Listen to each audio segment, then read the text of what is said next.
Coach, you guys get a win yesterday. Now you're on a 2-win streak. A 1-0 victory over the Frontier Grays yesterday for Kids Day at Bosse Field. You had an early start yesterday after a game on Tuesday evening. From a manager's perspective, when you have those kind of games where you've got a regularly scheduled evening, night game, whatever, and then you got to turn around and play an earlier day game, how do you handle the guys, getting them rest and make sure they're ready to go for the next day? You just got to make a point of it. Let them know what the schedule is and let them prepare for it as they're getting ready for their day. So, they know it coming in, and, most of them are aware that we switch up the catchers and make sure no one's playing, dinged up. But, it's just part of the deal. And when you know what's coming up and you're prepared for it, it's not that big a deal. It's nice having a little different time and playing in front of the kids. So it's something different, and the guys look forward to it. You guys are 5-5 over the last 10 games. You're sitting at 22-13, well above a 500 record, one game back in the division, which I know you don't concern yourself right this minute with that kind of stuff. But 5-5 over the last 10 games. What's some of the things that the team needs to work on to? Because obviously it may not be exactly what you're looking for, but what's been some of the things you guys need to continue working on as you move forward in the season?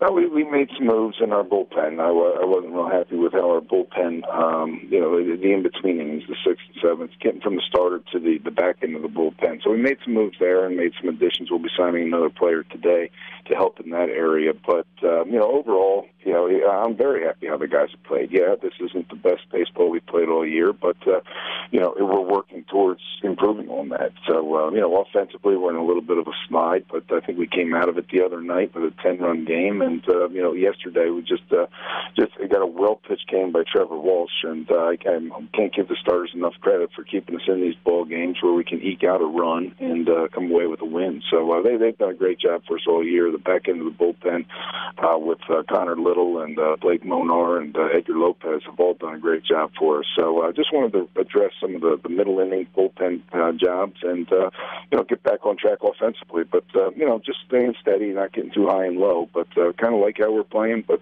always room for improvement. Evansville Otters manager Andy McCauley joining us for his weekly chat. It's Ford and O'Brien, ESPN Evansville 105.3 and online, ESPNEvansville.com.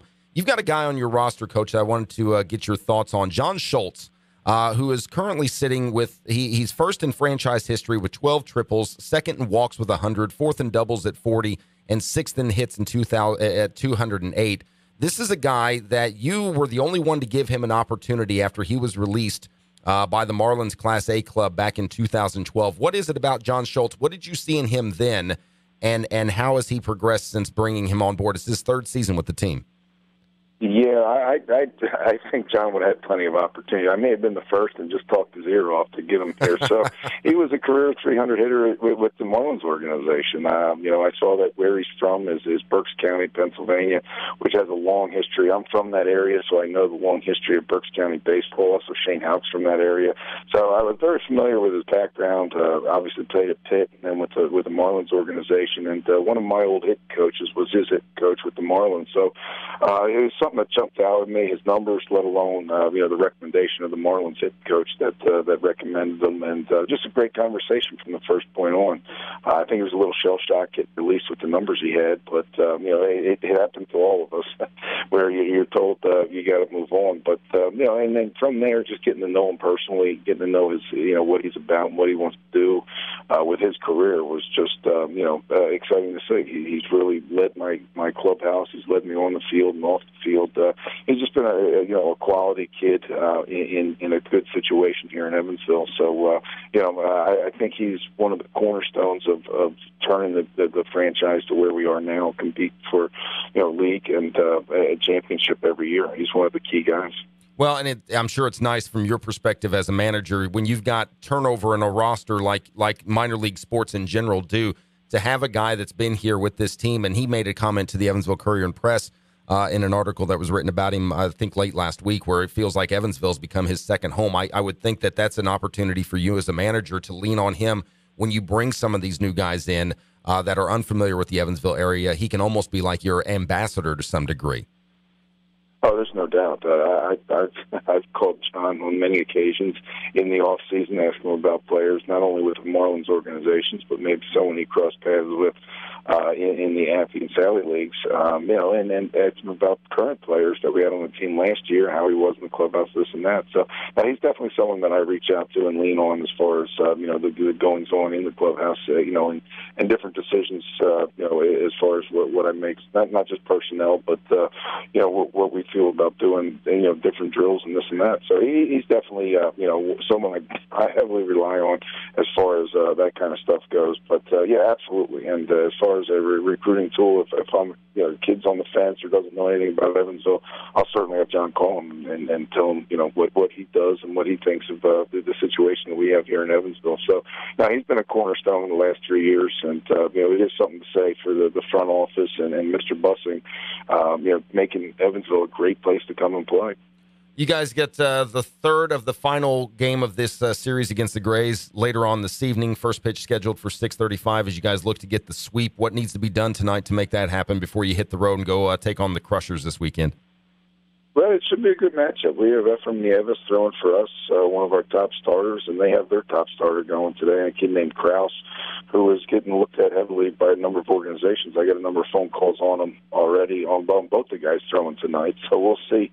Hopefully they both throw well and both get the opportunity to move on after tonight, because the two good pitchers going tonight.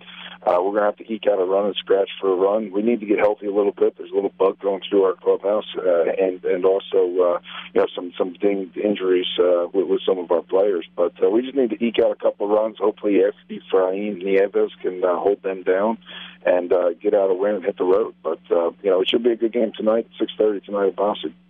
And then, like I said, you guys hit the road for a weekend stint against the Crushers. Andy McCauley, the Otters manager, joining us on the Menard Studio Hotline. It's Ford and O'Brien, ESPN Evansville 105.3 and online, ESPNEvansville.com. And once this season gets rolling, Coach, you guys don't get a lot of off time. I know there's a lot of days. There's a lot of Mondays and Tuesdays where you don't have games. What do you like to do, just to give everybody an idea of? I'm sure you've got stuff you're interested in outside of baseball. What do you do on those Mondays and Tuesdays when you're not working? Well, unfortunately, a lot of my Mondays and Tuesdays are I'm at the office making phone calls, returning phone calls and emails. So it's not really an off day for me. I know the guys like to go out and golf, and some of them fish. Our team doctor, Dr. Martin, he'll take some guys out up to some stripper pits north of here and do some fishing. Mm-hmm. So fishing and golf. When I do get time, when my wife's in town, we like to head out and do some canoeing, either at Wasserman or over in the eastern part of the state.